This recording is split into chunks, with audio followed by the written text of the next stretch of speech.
ready to get serious about building content sites and building a profitable business online? Welcome to the Niche Website Builders Podcast. We bring you the latest field-tested tips, tricks, and strategies for building a profitable online asset.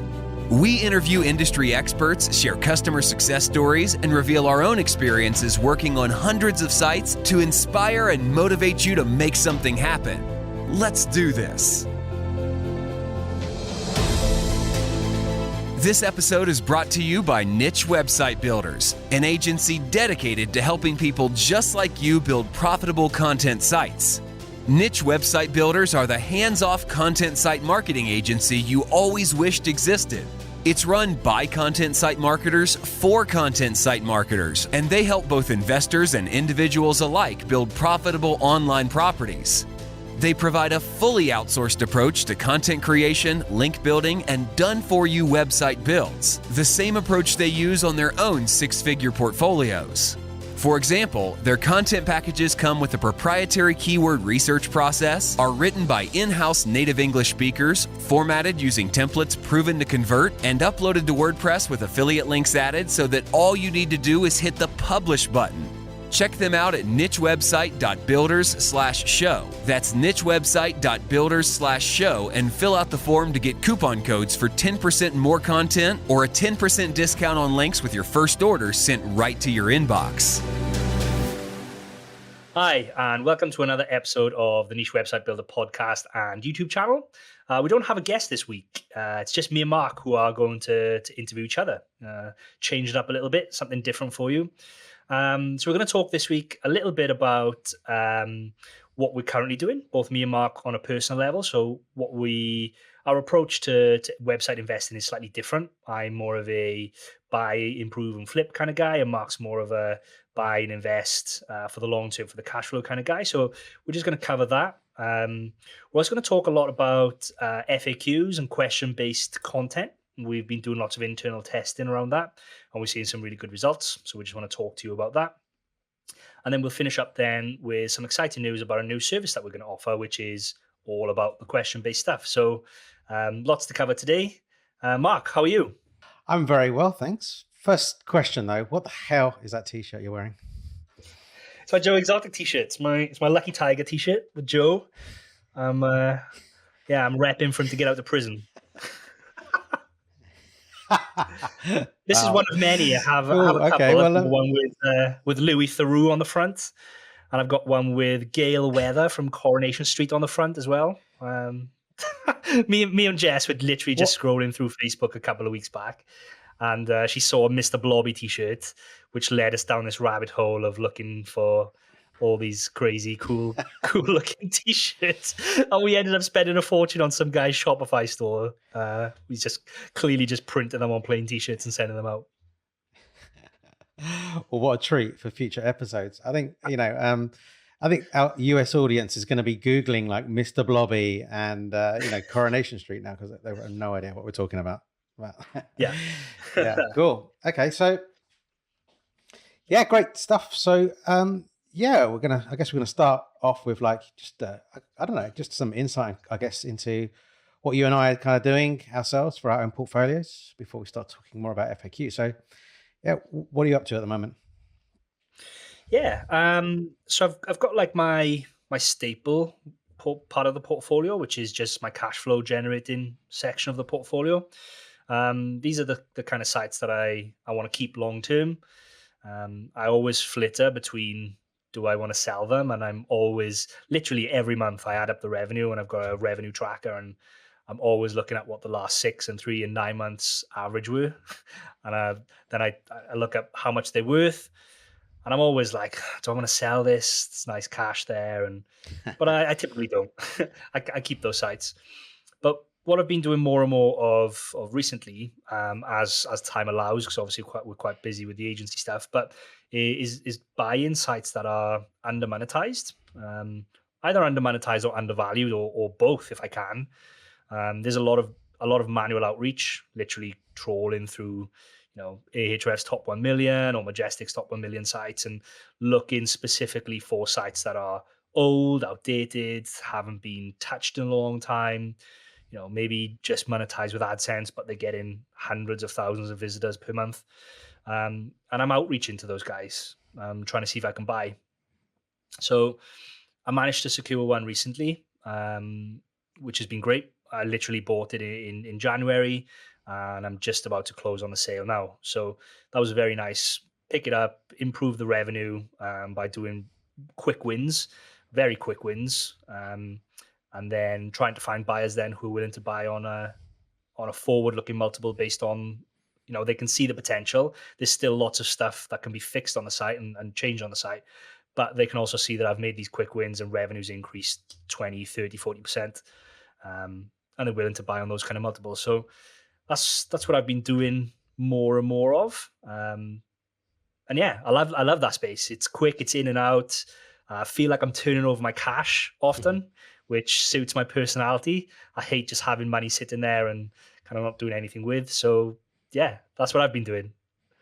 What about you? What do you're totally different. Yeah. So you're managing to get higher multiples, based on just like 1 or 2 months revenue at the moment. Yeah. So I'm there's obviously trying to buy right. And one issue that I'm coming up against when I'm reaching out to these site owners, because they're not in selling mode, they're not considering selling, and they get an email out of the blue asking if they want to sell. The valuation that they put on the site typically is a lot higher than what it's actually worth. These people are trying to sell sites. One guy was trying to sell a site at over 100x multiple, which it's just not doable for an investor. But you can find them. So I bought the site. The site that we were talking about now was bought at a 37x multiple, and I've just sold it at a 50x multiple. Yeah. So I guess that was more meaning, you managed to sell it at 50. That's good. I mean, I guess that's more meaning that you're growing revenue in a short period of time. So you're growing revenue in just over a 2-month period, but then you're finding people that are willing to buy at that higher rate, even though there's not the history. Yeah. Well, I think you've got to take a look at the site as a whole, right? So these type of sites that I'm talking about, they've been around for 10 years. They've been around for a long time. They've weathered many Google updates. There's been very little fluctuation in the traffic. They haven't had big spikes up and down. So I think I'm trying to find people who appreciate that these sites have been around for a long time. They've been stable for a long time. The content typically is very good. It's usually written, by someone who's passionate about the niche, and that's probably one of the reasons why it's under monetized or hasn't been updated in a while. They did all this work 5-6 years ago, and then they just kind of stopped looking at it, stopped updating it, didn't monetize it, and they don't really realize what kind of asset they have on their hands, essentially. The buyers that when I try and put this together for a potential buyer, I'm trying to bake all of that in. I'm trying to get them to understand that they're not. I know we don't sell sites on potential, but they are essentially buying on that future potential. One, that it's going to continue to stay steady, and two, that they see the rest of the quick wins that I've seen but haven't yet implemented. So when I pulled together a document, like when I was selling this site, the document actually included what the quick wins were. So, for example, 10% of the traffic comes from the US, but there's no US monetization on there. There's no display ads on there, and I pulled together a spreadsheet of what I think the revenue could be based on a $10 CPM or RPM, which is quite low. So they can instantly see, if they add US monetization, they're going to add a 10% increase in revenue. If they turn on display ads, they're going to add another couple of $100 a month in revenue. And I almost make it too easy for them to see that if they do all this, then it justifies the valuation. I just don't have time to do it myself. Yeah. Cool. Excellent. So yeah, in terms of but you're different, right? I'm different. Yeah, so I'm different in that, I guess. So yeah, I mean, I'm not like, I don't know. I think I over egg it. Like the thought of like selling and like the handling of the buyer and like transferring of the site and kind of doing all that. I just like, gives me a headache thinking about it. I'd rather, I feel like that prevents me from selling sometimes. And it's not actually that bad. It's never that bad, but it's just, I think it's the thought of it. I think I probably just haven't done enough of them to like, for it to become like just second nature. But like, I think the main thing that I'm doing, look, I've got a slightly different mindset now to what I was doing before. So I've always looked to hold longer, especially longer than you, and that's like the couple of months kind of flip. So I'm looking for it. I'm looking for the right time to sell, but I'm trying to grow a site, over a longer period of time. But I'm just finding the right time. So I've still got that flip kind of mentality. I want to choose the right time to sell. But I guess what I'm trying to do right now is I'm working on some sites where I just want to maintain like a foundation of like cash flow. So it's one of the sites that I plan to hold for a very long time, which are just constantly money that's coming in, the cash flow wise, not even thinking about selling them at any point in the future, at the same time as continuing the flipping model. So, I've always got this money coming in, like that's just long term as a baseline, and then I'm still doing all the flips on top, which obviously is going to be better overall in terms of just the money that's coming in. So. The quick question you mentioned there, you're waiting for the right time to sell. How do you know when that is? Because I mean, it's easy to think, I'm waiting for the right time. Revenue's going up and up, and when revenue starts going down, and then you're trying to sell a site that's on a downward trend, it's a lot harder to sell a site on a downward trend than it is on the upward trend. How are you thinking about when is that right time? It's a bit of a finger in the air. I mean, obviously, like you say, you want to be sending on an upward trend. So I'm never not working on a site. All of my sites, I don't really let sit for a long period of time. So I'm always working on them. They're always getting new content. They're always getting backlinks. So, sometimes they do seem to plateau for a period of time. And sometimes, they'll even seem to be trending down a bit. But over time, you'll get an update, which means then you get a kind of a quick jump, or it'll just start trending back upwards, like because you've got more content and more links coming in. So, I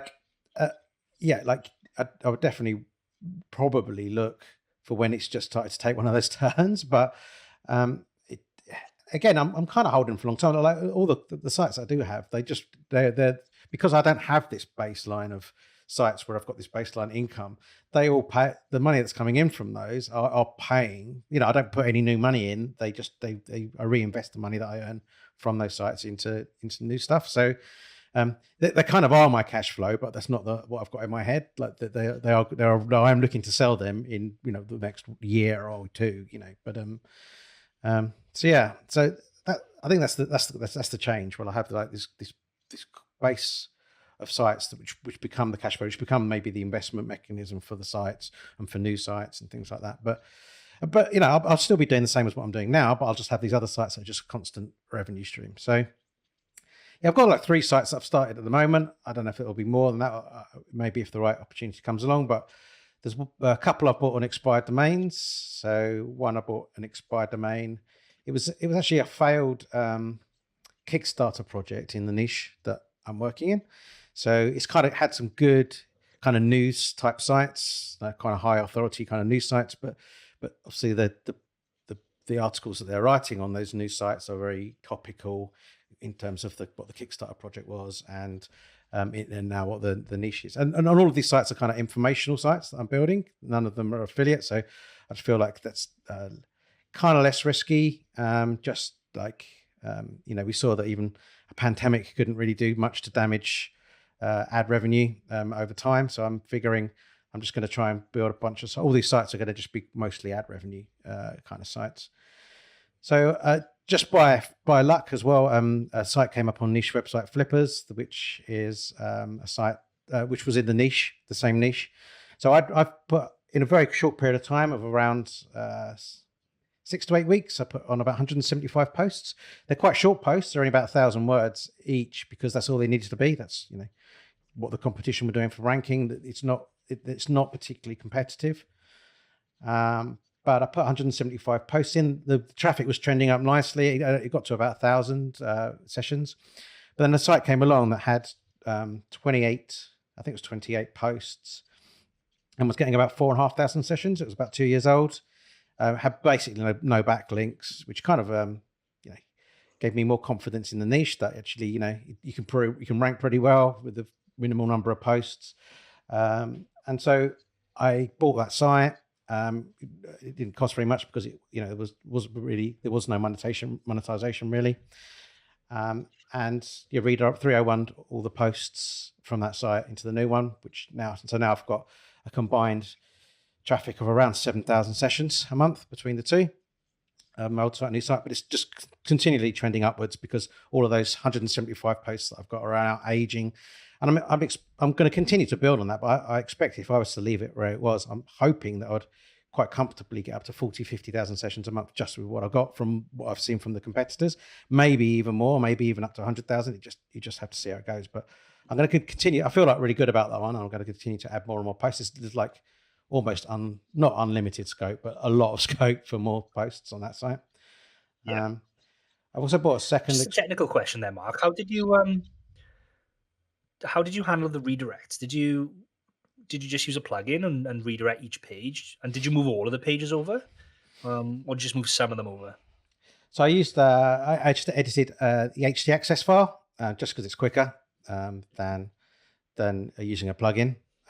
So not quicker in terms of implementation, but quicker in terms of the redirect speed. Yeah. Yeah. So that's generally the way I do it.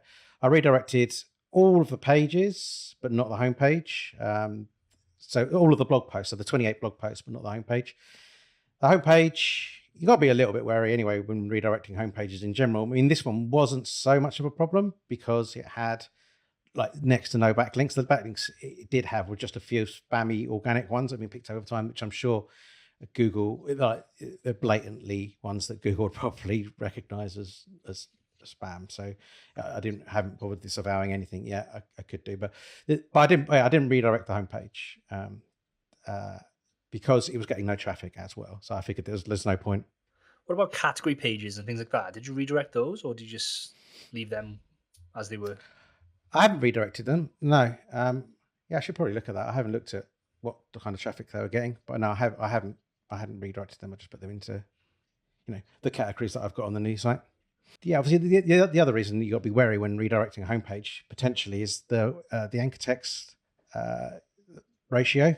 So if you've got a site with a lot of branded anchor onto the homepage, and you've got you're redirecting it into a site that hasn't got a lot of branded anchor or has got less branded anchor, you could throw like all of that out, and we've seen issues with that before. So there are reasons for. I mean, it wasn't the case in this case. Like I had plenty of branded anchor on the expired domain that I've got, which could have taken the hit. But again, it was getting no traffic. It was almost like it just didn't seem much value in doing it. No links, no traffic. Yeah. But what I did do was I left the existing site in place as well. So it's just kind of sitting there as a shell at the moment. Yeah. So. Yeah, and then I've bought another expired domain, which I'm just building out the site for at the moment, which is just another, which is more in like a beverages kind of niche. And so that I'll just see how that goes. The other ones I'm working on at the moment, which is quite interesting, is that I started it October 2018. So what is it, 2.5 years ago nearly? And I hadn't touched it for ages. So I put around 25 posts on it and just left it, and then looked at the analytics, and just over time, it's just continually trended upwards. So it's not like it just it's a brand new domain. It's not like it just went straight up and then was flatlining for 2 years. It's literally been on an upward trend very slowly for 2 years to like 1,000 sessions. And so I figured, actually it's looking quite healthy now. I started to get a few sales through from it. The products are quite. It's all pretty much. It's 50-50 affiliate and info content at the moment, but the products are quite high value, so it's quite a good commission when they do come through. Yeah, I'm going to, again, just utilize that now. It's aged, it's 2 years old. I'm going to go the info content route with that and just start building more info content on that site. That's in one of the home niches, and just keep, the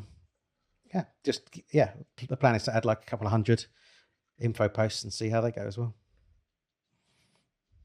Yeah, I love that site because you just messaged me one night and was like, look at this. I forgot about this site.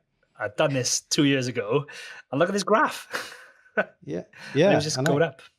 I know. Like it was weird that it was just trending. You continually to move. Yeah, I don't know. It'd be interesting to see how often that happens. You know, if you just put some posts on the site, and it was weird. I found it weird that it just was still trending up even today, 2.5 years later, when I hadn't updated any posts. I hadn't even updated plugins or anything. You know, it was just sitting there.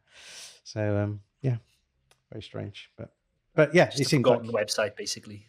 yeah. I mean, maybe that's the way to do it. Just set up a load, and 2 years later, you can go and make Come use of back them. in 2 years' time and see what's happening. Yeah. Awesome. So I think it's enough of us. But like, yeah. So today, I guess we're going to talk a little bit about FAQs and why we should give a FAQ about FAQs. So yeah, That's the worst dad joke ever. I'm a dad of 3. What can I say? You know. But yeah. So yeah, why should we give a FAQ, Adam?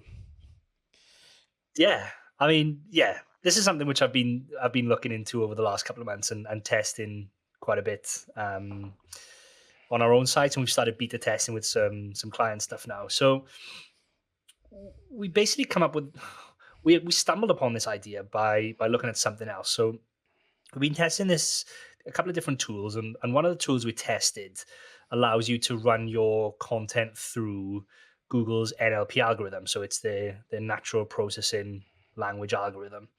And they'd also built their own NLP algorithm, which is more aggressive. So Google only spits out the entities they think your content is about if they're sure it's about that. But these guys had also built their own version, which uses Wikipedia. So all of the entities are Wikipedia pages, and they're a lot less aggressive. So they spit out entities even if they think it's closely matched, not 100%. So when we were doing this, what we noticed was this is great for basically understanding what Google thinks a piece of content is about, because you can run your piece of content through there, it spits out the entities, and the entities are literally just one single word or 2 words topics on what they think that page is about. And that's great because you can kind of see if you're hitting the mark. Are you covering anything? You can compare that to your competitors' entities and see, are there glaring gaps that you need to cover? Yeah. But obviously, because we're a content company, that's not really actionable. You can't just give a list of single word topics to your team and say go and create content, because it just doesn't work like that. So we tried to figure out how do we turn those entities into something useful. And what we came up with, having done some research, is questions. Can we turn those entities into questions? And how do we find kind of seed questions, key questions, and also the sub questions that Google is expecting? So we did all this research, and we basically come up with a method for using these entities to mine the people also asked box on Google. And what that does is gives you a list of primary questions, and then you can go a level deeper. So you've got your list of primary questions.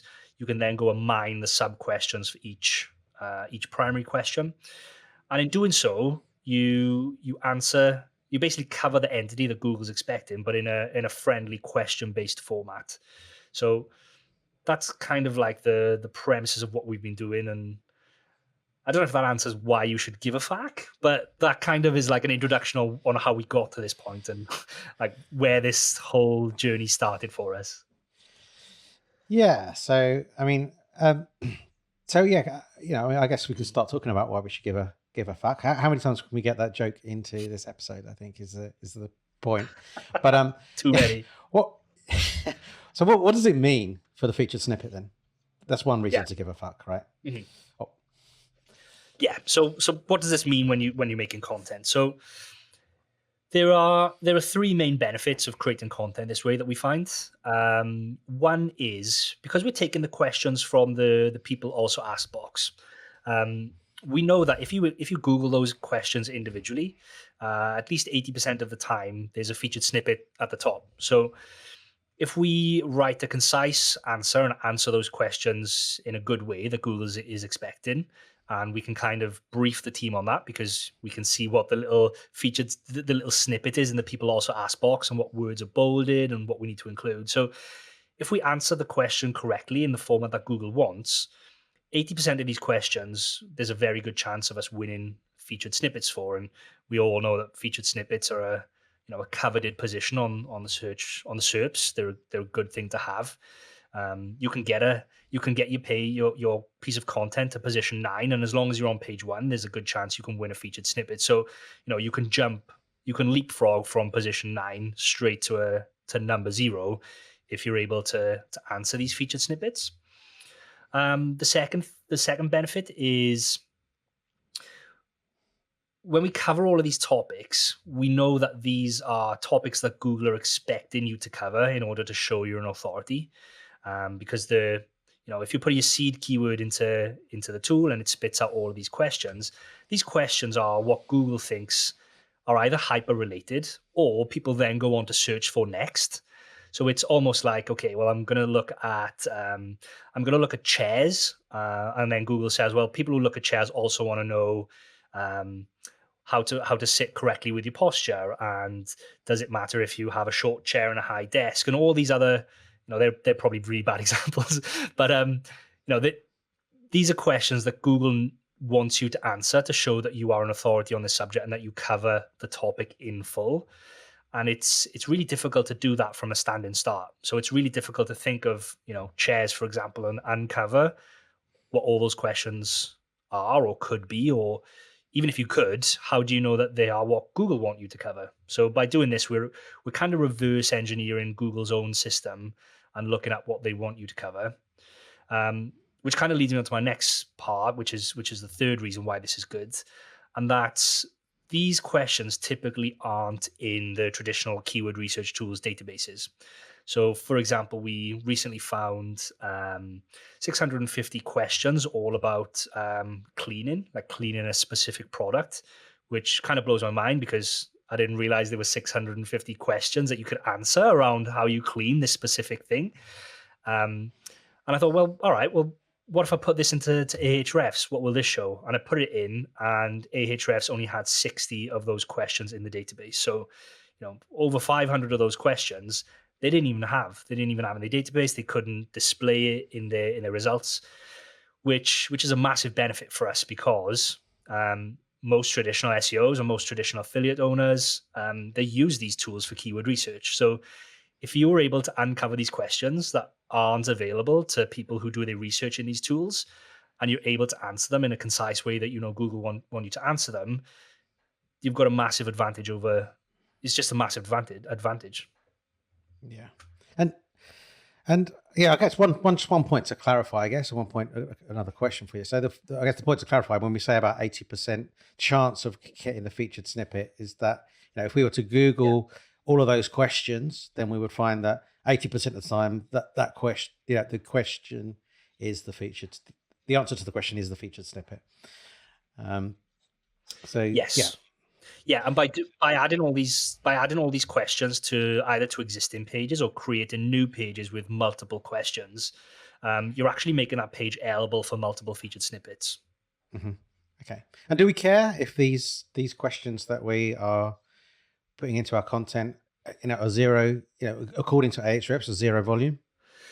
Yeah, well, we don't actually know if they're zero volume or not because Ahrefs or SEMrush actually don't have them in the database. But in all honesty, no, we that's not really a factor for this. This isn't I'm looking for a really high search volume term with low difficulty. What we're trying to demonstrate to Google here is that we are answering all of the questions that they feel is relevant or hyper relevant to this specific topic. And anybody who's searching for them, we have a direct answer for it.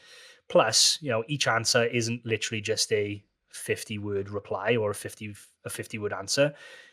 We go into a little bit more depth. Each one's like, when we've been testing this, is 150 to 200 words in terms of answering each question. So we also add in lots of content around long tail keywords about the topic too. So even though the main question may not have search volume, answering the question and all the long tail associated keywords probably do. Yeah, for sure. Yeah, it's just just making it clear that, we're absolutely topically relevant. We're basically reverse engineering Google's own technology to tell us what they want and what they expect in terms of the topical relevance. So if we include that, the idea is that they're going to rank us for all sorts of stuff on that page. So I mean, what results have you seen? Well, before we get into that, I was just going to say, think about it like this way. It's great for creating almost like mini silos. So, for example, you've got a best of article on a specific topic, and you don't have much supporting content around that.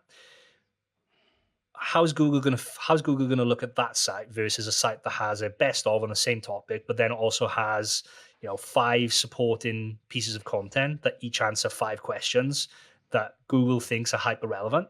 Like, they're just going to think, well, this site is much more of an authority because they cover all these fringe topics as well. So it's really good for that. It's good for pulling out what content do you already have. Can we create some additional content for that page, or can we also go away and create this this brand new standalone content that just shows to Google and displays to Google that you are, you kind of know what you're talking about in this field, you're covering these questions, and you've got topical relevance there.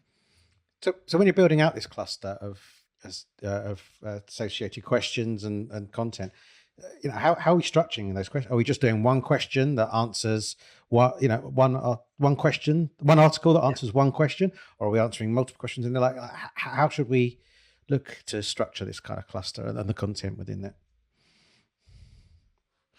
Yeah, so it's a really good question. So for existing content, we'll literally just add in question and answers. And then for standalone content, there's typically a main question, which is usually the title of the article.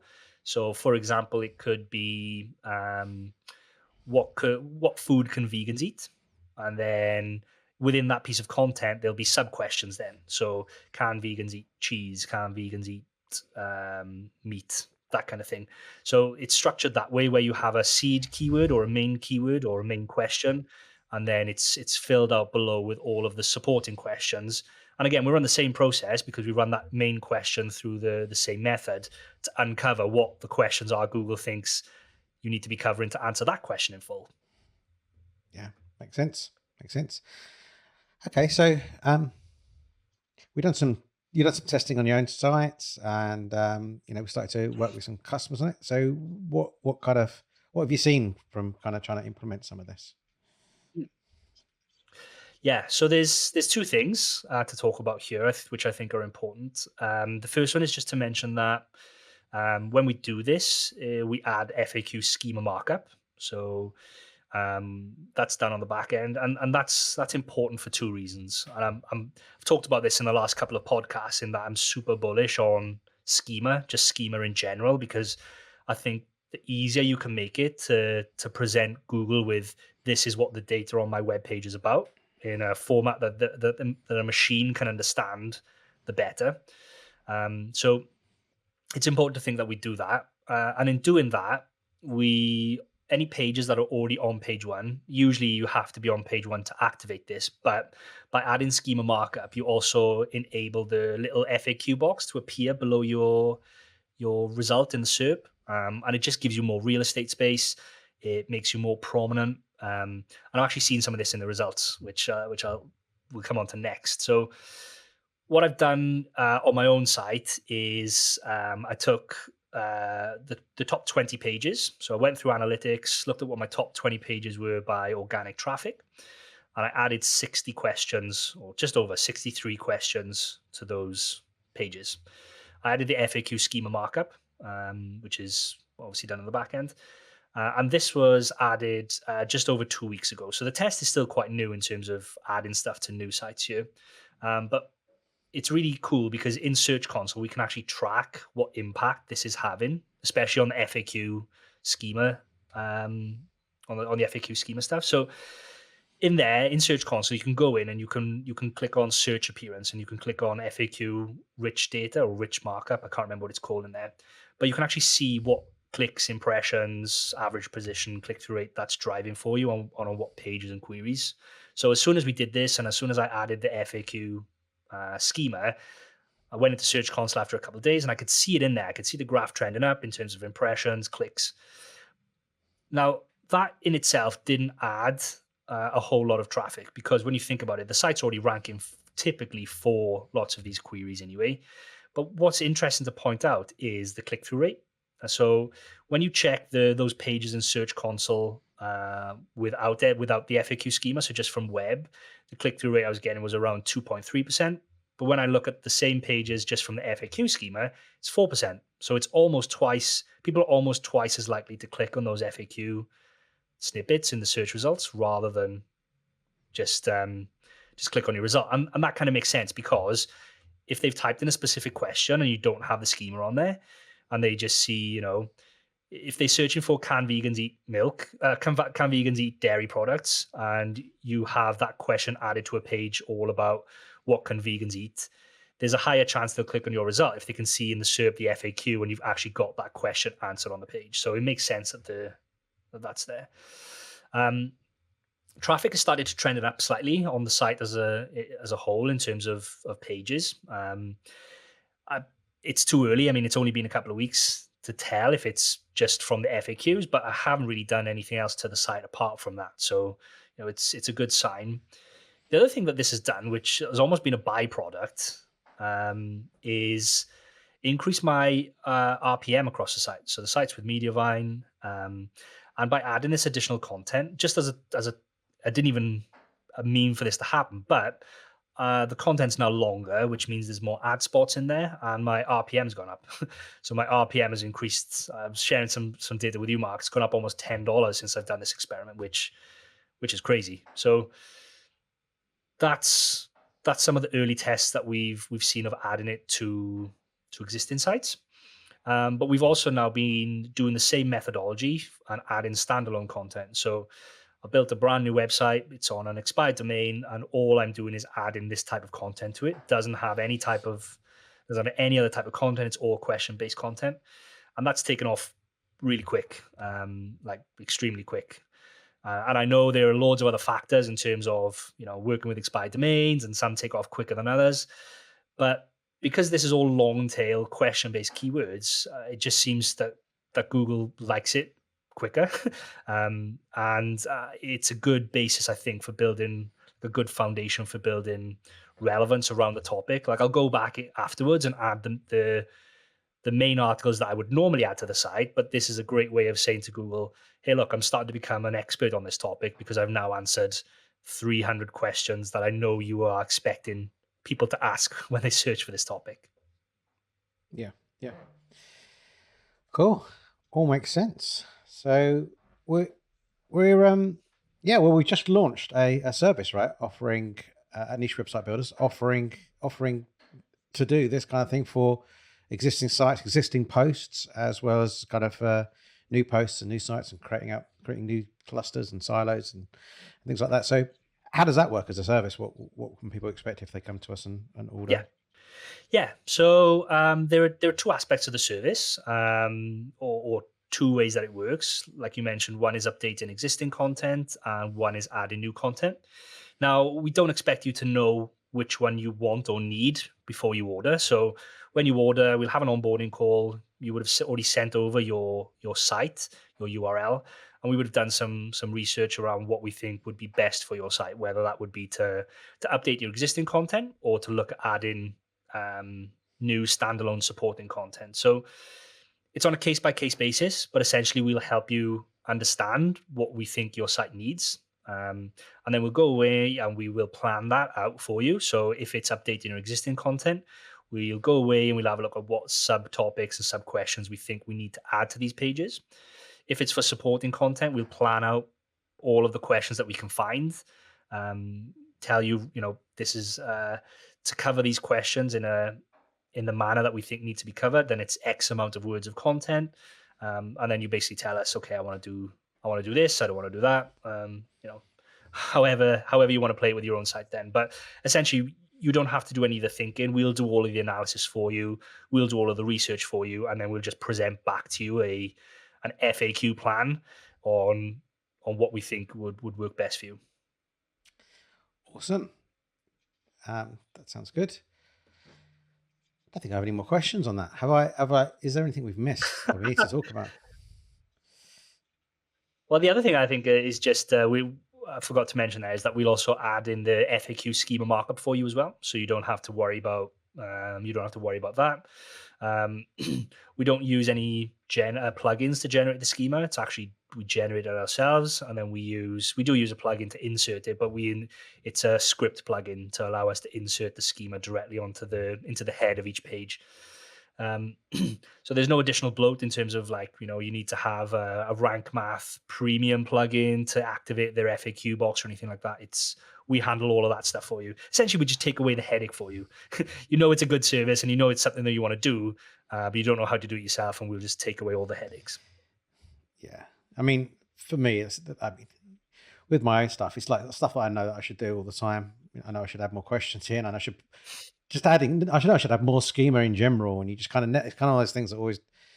It's not very glamorous. It's a bit further down on the list, but you should be doing it. You'll benefit from that. So, I'm really excited about offering this out and seeing kind of our clients getting some results from it. Yeah. The feedback we've got from clients we've tested this with so far has been great. So I'm really excited to launch it as an actual service and take it out of beta mode and unleash it onto the world. I've not seen anything like this. I've not seen a service like this, and I've not seen research approached in this way. When we first stumbled upon this, I searched for days looking for tools to help us do this. At the moment, it's a super manual process. Doing all this research, uncovering all these questions, creating the content briefs is really manual. And there's no tool out there, which leads me to believe that nobody's really approaching their question-based content from this angle. So, I don't want to say we're the first to do this, but I can't find any examples of other people doing it.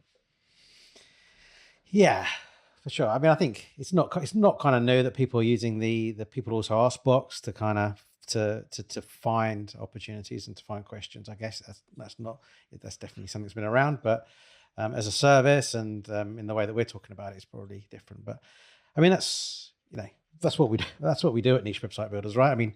The way that we research keywords for content clients is just different. You don't really see the way that we do it. We don't really reveal what we do unless you're a client, but we do it in a different way to what you would traditionally see. We just and it's stuff that we've tested, we know works.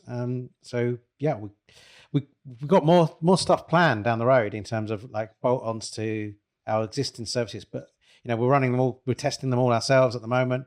It's really exciting to actually just be quite experimental in trying out some of these things. So you definitely expect more down the road once we've kind of tested them, proven them, and we know they work, and looking forward to being a bit different, I guess, to other services in that we're trying this stuff out. We know it works, and now pretty much our clients will be some of the only people doing that kind of stuff out there.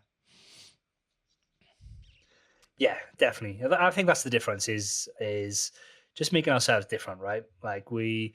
At the heart of it, we're a content and link building agency, but we're so much more than that. It's the strategy, it's the formatting, the uploading, it's the whole package that comes with it, and it's the continual testing of different ideas and methodologies that we test ourselves before we take it live elsewhere. Yeah. Awesome. Well, thanks for having the chat today. It's been good. Looking forward to the launch. But it's live now, right? So we can, if you go to the Niche Website Builders website, you'll be able to pick up the service there. And if you've got any questions, just hit us up in the chat box on the site, or drop us an email at team@nichewebsite.builders, and Adam and I will pick that up, and I'm happy to jump on a call if you need to. Awesome. Thanks, Mark. All right. Speak soon. Thanks. Thanks again for tuning in, and I hope you enjoyed the show. If you're listening to the podcast version of this episode, please subscribe on iTunes or wherever you listen to your podcasts. Please rate and review, as this will allow us to grow our audience and create more shows like this one. If you're watching on YouTube, please subscribe to the channel and click on the bell to be the first to know about any new episodes that we release. Until the next episode, goodbye.